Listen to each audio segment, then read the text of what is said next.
Hi, everyone. I am Wendy Batts, along with my co-host Ken Miller. And on our episode of Random Fit, we're going to talk about procrastination and how it's a common roadblock to fitness journeys. And on this episode, we're going to explore different various types of procrastination types. We're going to talk about everything from the perfectionist all the way to the thrill seeker. And we're going to offer some actionable insights for you. Yeah, we're going to talk about how to recognize specific behaviors and how, as personal trainers, we can listen to their words and identify these types of procrastination. So like, follow, subscribe, download, and let us know what you think after you've had a chance to listen to this episode of Random Fit. You're listening to Random Fit with hosts Wendy Batts and Ken Miller, winner of a Gold Markham Award for Digital Media.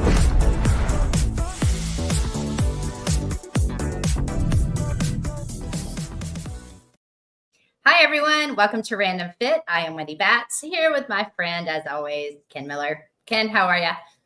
I'm great, Wendy. How you doing? I am doing very well. And this episode is one that I hold near and dear to my heart because I feel like I work and live at times with the procrastinators that fall within multiple categories. And that is one of the things that we are going to talk about today, because there are different kind of definitions for multiple types of procrastinators, where I just thought procrastination doesn't really mean you're lazy, but it was just like you just didn't want to do it, so you put it off, and there was no explanation besides I just don't want to do it. Then I found out that I was kind of wrong after looking at this information. Yeah, I think, Wendy, when we're looking this up, and the inspiration for this was the fact that when you look at procrastination, it's one of those things that I beat myself up every day for just putting something off. I mean, whether it's washing the dishes, laundry, or what projects that you and I are both working on, Wendy. Getting back to our producer, returning phone calls, writing an email. Just kidding. Yeah. Okay. All right. Throw me under the bus on this. And this week we're going to talk about internationally listened to podcast. But you're my favorite, Ken. But it's a different. So, Wendy, I was about to say that when it comes to procrastinate, you brought up different things, right? Calls, text messages. Sorry, you're East Coast, I'm West Coast, so there's that time frame. I don't want to text you when it gets to you at 11, 12 o'clock at night. But the idea that there are different types and ways of people procrastinate, it's just more than just putting things away. But once I realized, Wendy, and you and I talked about this, like there are different styles, different types, different reasons why people put things off. And then I thought about it again. We can't talk about topics here on Random Fit without kind of looking at ourselves and how it affects us and our clientele and how we do business or how we communicate with our clientele. But nothing hit home more with how I reflect on not just myself, but how I communicate with my clients, especially when, Wendy, I'm sure you've gotten those people that have emailed you, texted you, and said, "Hey, I'm looking for a personal trainer. I heard you were really good. Let's go ahead and get started." And then you reply, "Sounds good. Awesome. Let's get started." And then you don't hear from them for like 2 or 3 weeks. Have you had that situation? Yes. Yeah. And then, for me, I take it personally. It's like, what did I do? What did I say? What, did I offend them? Is there something I did wrong? Did I not respond fast enough? Did I respond too quickly? But maybe it's not me, Wendy. Maybe it is you. It's not me, it's you. It's not me, it's you. You're the one. You're the problem.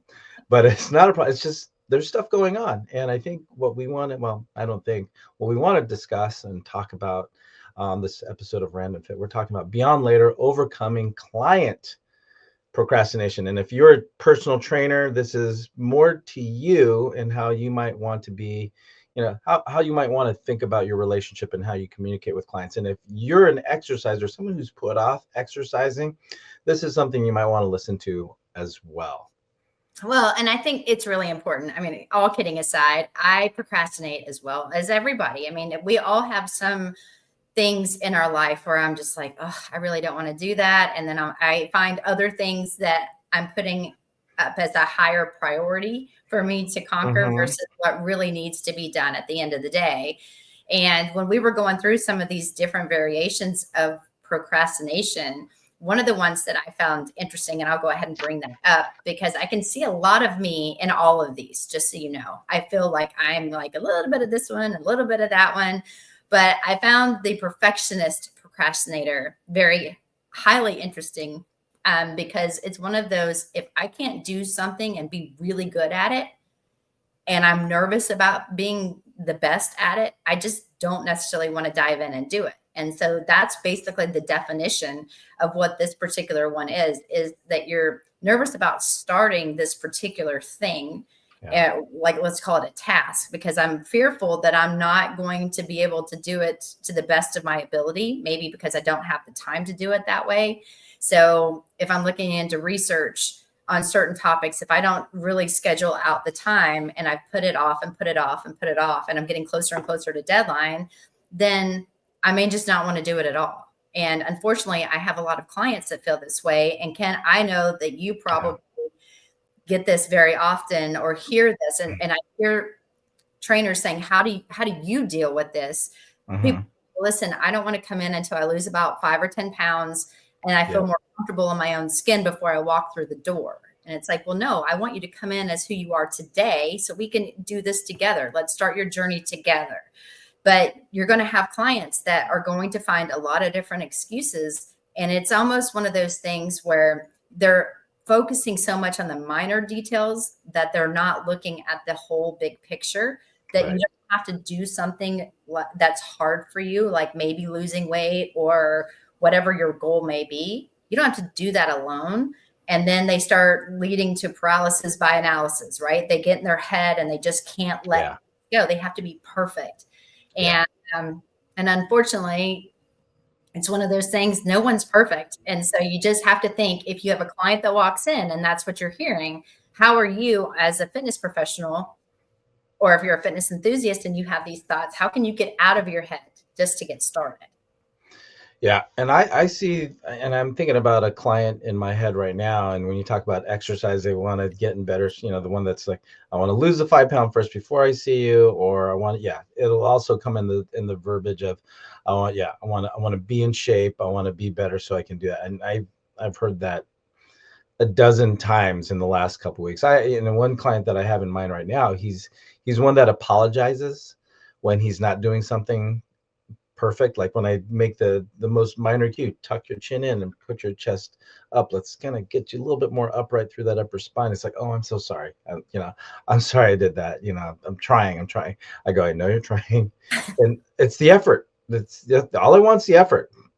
You hired me because you want to be better. We're not going for perfection. We're just going for better. We're going for consistency over doing it perfect, because nobody does it perfect. So that's a really big one. When the person that says, I want to get in better shape, I want to, I don't have the right clothes, I don't have the right shoes to do this. So they want that ideal perfect scenario. They can just get up, get dressed, go do everything perfectly. They have and that's a really big, I see that one a lot. And like you, Wendy, I saw myself in a lot of these, and that's something that I'll do. But then now it's like, so what? I forgot my shirt. I'm going to go in a tank top.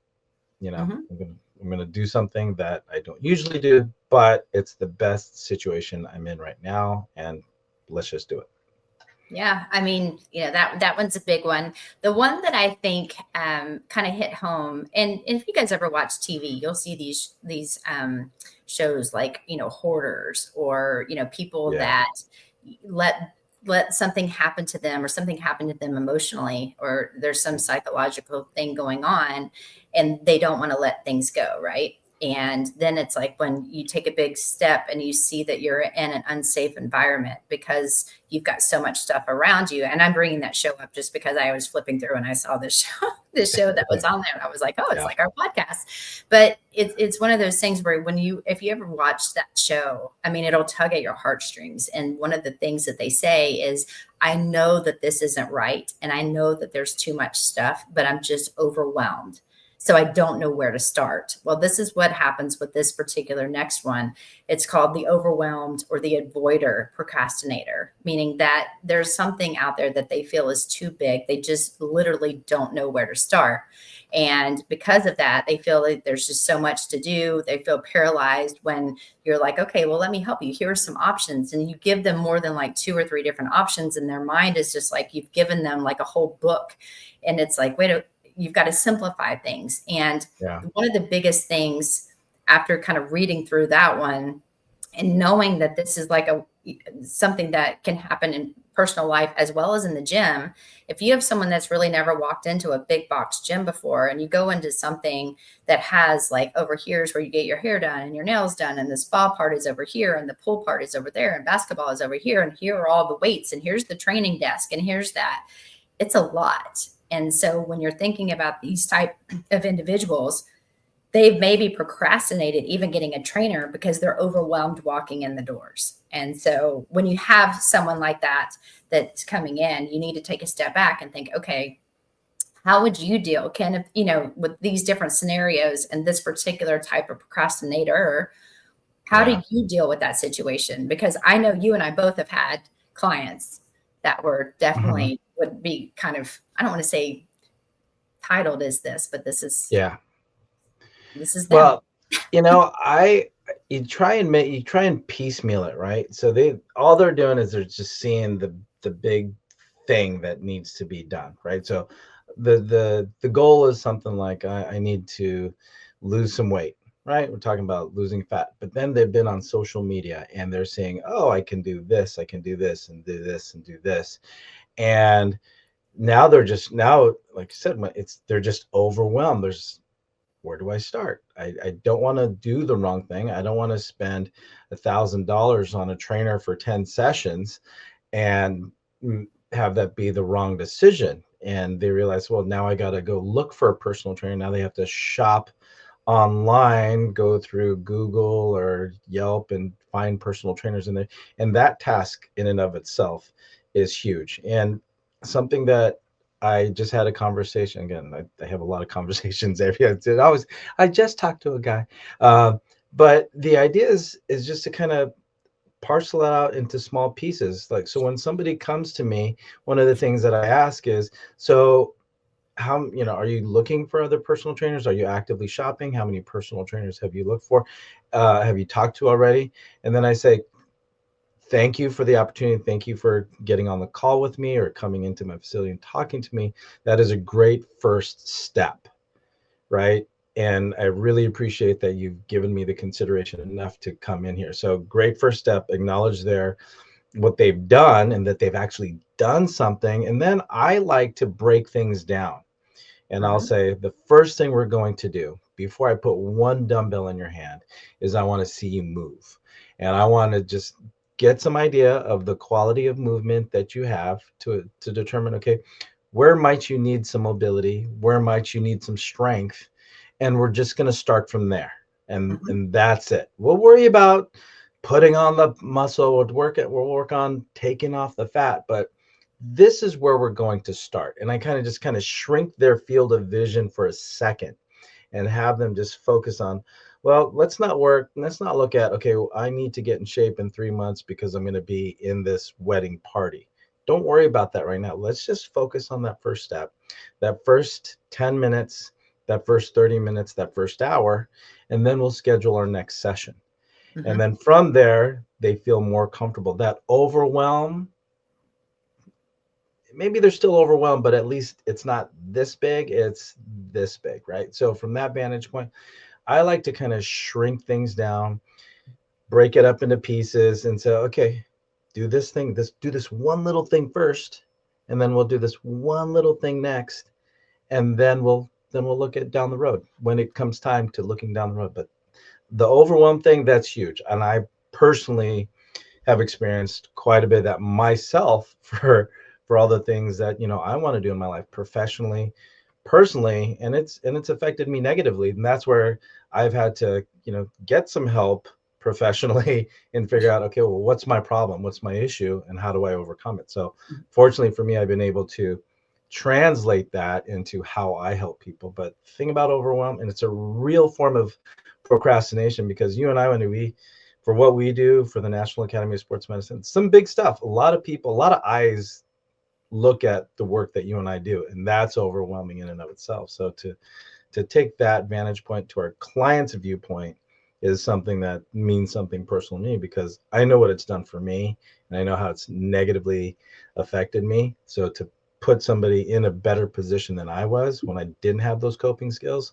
that's a perspective that I take with clients who is like, this is just too much. Well, and I'm the same. I mean, when somebody Yeah. says that to me, like, wow, it's just so big. I mean, now it's a totally different situation, because I'm like you, Ken, I work more in a smaller little boutique kind of thing where it's not so overwhelming. And I did that for that particular reason, because I used to hear sometimes in big box gyms, like, there's just so many machines, and they would sit down with me. I'm like, well, that is the good thing that you have me. So let me worry about that. And let's make sure that we're focused on you, like little things at a time. Don't worry about setting up the equipment. Don't worry about if it fits you right. I'm here to make sure that happens, and I'll do it for you, and I'll teach you along the way. So we're going to go through this whole thing together. And that's one of the biggest ways to build rapport. And that's one of the reasons why, I put a big check mark by this, because I do see this one a lot. People are very overwhelmed, and they will find every excuse in the book of, okay, well, you know what? I don't know if I should get started right now. This was just a lot. And again, I don't let them get to that point personally, but it's taken a long time to hear trainers start to understand and accept that.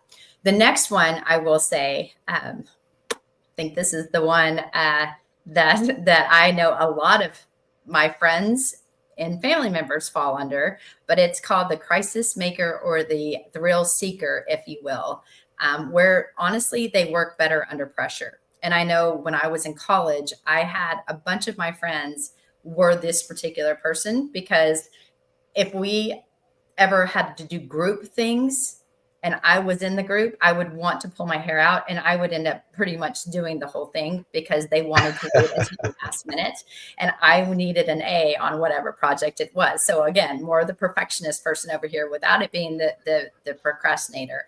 But they found it, they're like, it's a thriller for them. They like to wait until the last minute, or they don't like it, but they just do, because they do really well under pressure. They can study at the last minute. They can do these, never even pick up a book, and then, I've got it in 15 minutes. They flip through it, and then they do well. Like, that's just how they are. They push things off. They reschedule things all the time. It's one of those things where when you look at a tight deadline, and they have had multiple times and multiple days or weeks or whatever to achieve and complete something, but they wait until the last night before it's due the next morning. This was that particular type of person. Yeah. And it's funny, you immediately reverted to college on that one, because that was me. So Wendy, on behalf of those that didn't take steps in those group projects, thank you so much for all the work, energy, for passing you. Yes.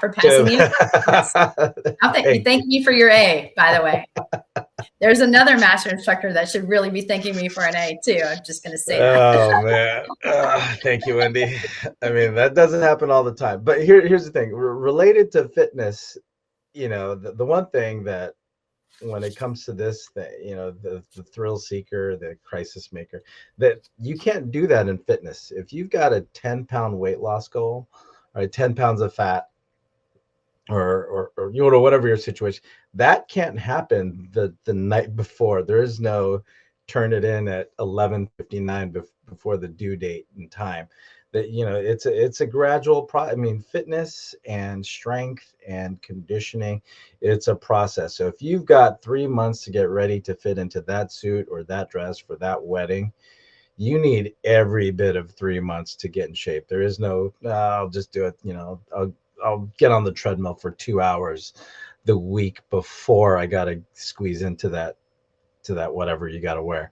But the thing about it is like, yeah, you know what? Some people love that, but it's still, I think that is an excuse to procrastinate itself. So from there, it kind of just like the overwhelm thing. It's like you got to start in little pieces. Do something a little bit every day. So to overcome that one, you just gotta get started. Don't have to do everything all at once, but just get the wheel moving, just get things going. But I admit, part of the time when I procrastinate, I work better under pressure. But you know what? I, I'm motivated to work better under that pressure. But the quality of work doesn't necessarily get better the more pressure I have. So You said it. yeah, I know. So Wendy, again, thank you for all the times that you've kind of pulled us through on the things that we've done.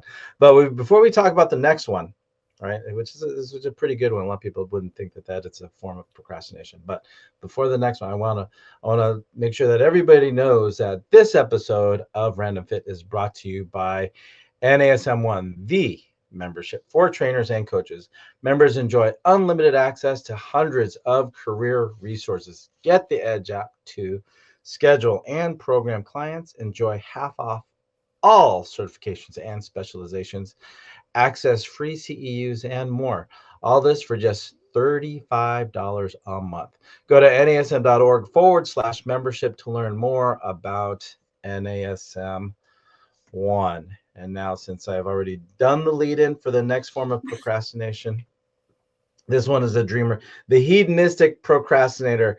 Yes, this is one that's kind of out of all these so far, maybe top three for me. But I mean, they're all pretty close to begin with. But on this one, this is one that they have big dreams, they have big ideas, right? And then they just clutter things, right? So they okay, I have a goal of doing this. Oh, but you know how I might do it? And they'll add on this thing and oh, you know what else we can do to make that happen? And they'll do this. But overall, it just kind of muddles the goal, right? It just muddles the task. It just muddles the things that have to be done to actually get that job done. So Wendy, I don't know. This was kind of, I didn't realize that it was a form of procrastination. I just thought it's just a way of being creative and ideating and coming up with maybe there's no real newer and innovative ways to get things done when it comes to fitness, but I found ways to procrastinate just because I've come up with what I thought are pretty good ideas. So you're a dreamer, Ken? Is that what you're saying? I'm a dreamer. That's why you have to do all our projects in the hey Ken, it's due in an hour. Are you going to be on behind the computer? Yeah. Well, and I think I think unfortunately sometimes social media can cause some procrastination, or people that maybe even weren't procrastinators in the beginning when they thought about fitness routines or whatever, or even their programming, that maybe once they kind of saw what other people were doing and they really wanted to do some of this, they say, okay, well, I want to be able to run a marathon. Well, I really want to be able to do that type of HIIT workout. I should be able to do 20 pull-ups too, Yeah. And so there's certain things where it's all really good ideas to have, but it takes time to get there. Like you said, I mean, it's kind of what we were just talking about. It's like, what's realistic and what can we do? So it's really good to dream big, right? Dream big, write it down, work towards those dreams. But people that feel like if it doesn't happen right then sometimes those long-term goals turn into, it's never going to happen. And, that's one of those things where they mean well, you mean well, you're looking at the end results, but because you're not very consistent and making the proper steps to get there, and you've put it off and put it off and put it off, where, just call a travel agent, just have them do it. If you don't have the time, instead of procrastinating about it, call somebody that does have the time and specializes in that, if it's a vacation type thing. Because I am one of those people, again, that wasn't a dreamer, but there was something that was very important that I should have done 10 years ago that I'm not doing until this year. And so it's one of those things where I'm like, if I don't do this now, I will never do it, or I'll be dead before, right. I should have done that looking back, So it's one of those things where I think we all have those tendencies, but when you put procrastination like after that, it's like a big wake up call. Yeah. So just do it. Don't like you said, Wendy, keep those dreams, dream big, write the to-dos, but just be careful. Like for me, like when I write down things, like, oh, great idea, but then I find myself, I'm writing in the margins, like I'm adding thoughts into there, so I'm like adding more work or adding steps, and it's like, just stop, stay what's in the middle of the page and I've go got with all kinds of stuff written down too. And oh yeah, unfortunately, mine I've are on got different my things. Oh yeah, yeah. I know. Oh, Wendy, look, I've got two. Yeah, Oh yeah. me and my notepads. My Oh, wife is, true. My my wife's favorite is like, Ken's like, oh, I wrote this down and now I don't know which notepad it's in. Just so there is that. you But know how many, great ideas I lose for our podcast episodes? That's it. yes, because you tell me about. But you know what? I think unfortunately too, when we talk about that one, it is important to kind of dream big. But then when you think about it as a procrastination thing, that's definitely a negative. But another one that I really I kind of found fascinating was the anxious and the warrior procrastinator. And I sometimes can find myself doing this. I see this a lot of times with younger individuals, but they ask questions like, what if I can't do this? And they're always worried that if they go and do, like, let's say a personal trainer is going to go snowboarding and they've never snowboarded before, but they are going to take a lesson and they're really worried about it and they're super anxious. And the reason why they're anxious is Mhm. because if they don't land right, they're going to break their wrist. And if they break their wrist, they're never going to be able to work. They're going to have to take months off. They're going to lose. And it's like, wow, okay, take a step back. Let's start on the bunny slopes here. They're not going to, let's get some wrist guards, like certain things like that. But you can Mhm. see going down that rabbit hole Right. where people sometimes will then just say, you know what, I'm just not going to do it. I'll do it later. Let me get better Right. prepared for it. Let me make sure I have all the gear to keep it safe. And I'm using snowboarding as an example because this actually happened. But so they'll avoid it. They really want to do something, Uh-huh. but they're putting it off because they're Mhm. nervous about it or they're scared. That's a big one for a lot of clientele that I work with, because you've gone to college, maybe you were active in college, you entered the workforce, had a family, you got busy, you got out of exercise, and now your doctor's telling you, you went to a physical, the doctor's telling you, hey, you know what, your cholesterol's kind of climbing up there, your heart rate, your blood pressure, we need to start doing something about that. And then now they start thinking about exercise, and now the idea of like, well, I got hurt in college, I don't want to get hurt again, but I know I need to weight train, I know I need to do some squats and lunges, but I've got a bad knee. So now they're afraid. So that idea of being anxious, I mean, it's legitimate, right?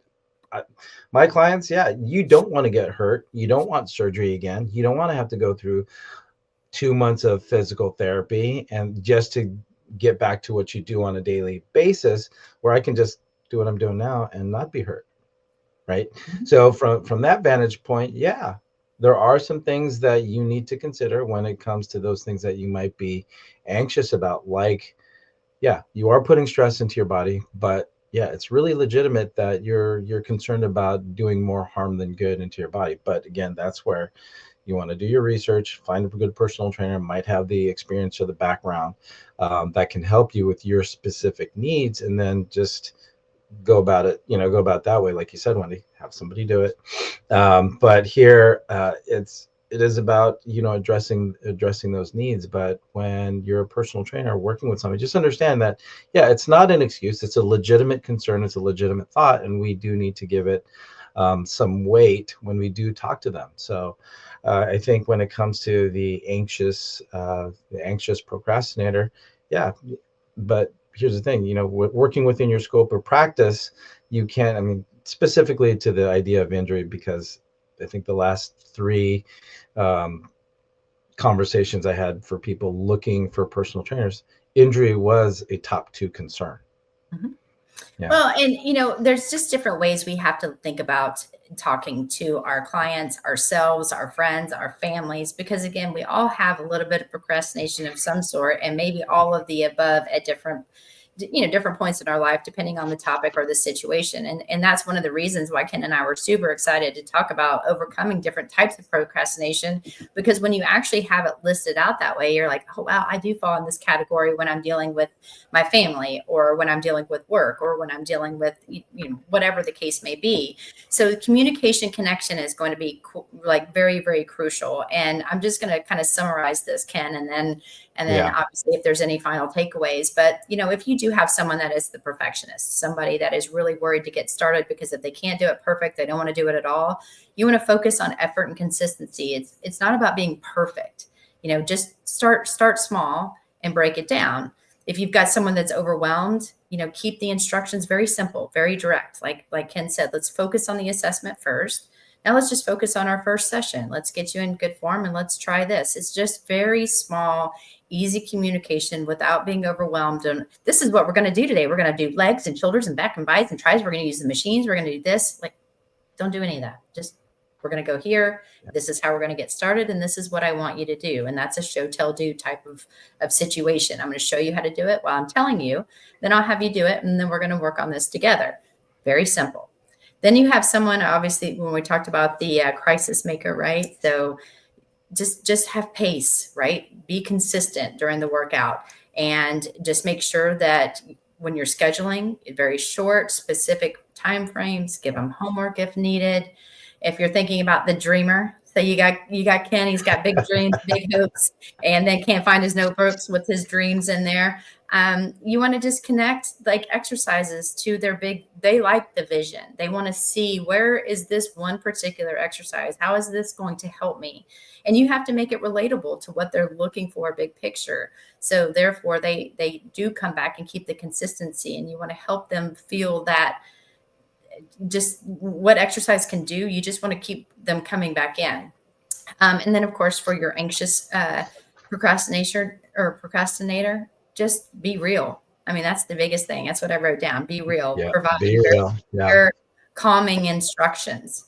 Believe it or not, I can be calming when need be, but you just want to give them control over the situation and show them, like, I would never do anything to hurt you. My goal is to help you along your journey. So let's just do this together. Again, it's just how you're able to communicate. And these are just a few of the procrastinations that are out there. There are a lot of others, but we kind of chose some of the ones that we were like, this one hits home. This one's a good one. So if you haven't had a chance to kind of go through and dive deep, especially if you're really into sports psychology and the way that people think and come together, this is a fantastic topic to really dive down and just keep getting into the details, because we were like, okay, we're going to have a 4-hour podcast if we keep talking about this. Yeah. I mean, it's definitely a lot. I mean, like you and I both saw, Wendy, there's books on procrastination. There's our research articles on procrastination, but we took some of the top ideas and thoughts relative to this idea and realized, for one, we had to show grace and forgive ourselves for what we've done I mean, and me personally, I'm like, I missed an opportunity to communicate with the client a certain way because I didn't realize that I just thought that they weren't interested. No, they actually gave me some legitimate signs of what they were doing, which was procrastinating. And so instead of me kind of asking the right questions and realizing that there's an appropriate response for some of these people who are genuinely looking to become better, and I just said, well, okay, well, if you feel like there's a lot more that you need to do, and I'm not the one guy that can help you do those things, versus like, well, what do you feel like you need to do, right? Mm-hmm. First, I can kind of over on that person, it was just overwhelm. Right. So when I thought about that conversation, it's like I missed an opportunity to communicate with that person. And for those of you that aren't personal trainers and just exercise, and you kind of put something off, just kind of realize, like, yeah, small incremental steps lead to big results over time. You just got to move the needle every day, get you pointed towards your goal, and it'll happen. You just have to kind of recognize some of these things in yourself. So great points, Wendy.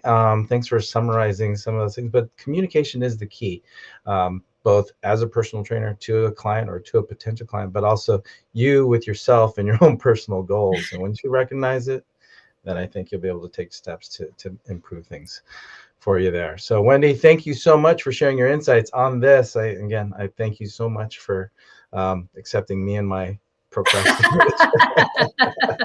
I'm just picking on you. I'm the same. I mean, there are times I'm not denying it. So it will be I'm just giving. It's easy, y'all, to be like, well, Ken, hello, time's a ticking. Hello. Oh, yeah. I meant to do that. My bad. All right. So for those of you listening to both Wendy Batts and Ken Miller here on Random Fit, don't procrastinate. Like, follow, subscribe. Do it now, right? Don't wait out. Like, follow, subscribe, download. Give us a 5 out of 5. Let us know what you want to talk about on future episodes, and we will get that on a future episode of Random Fit. So until next time, everybody, take care and be well.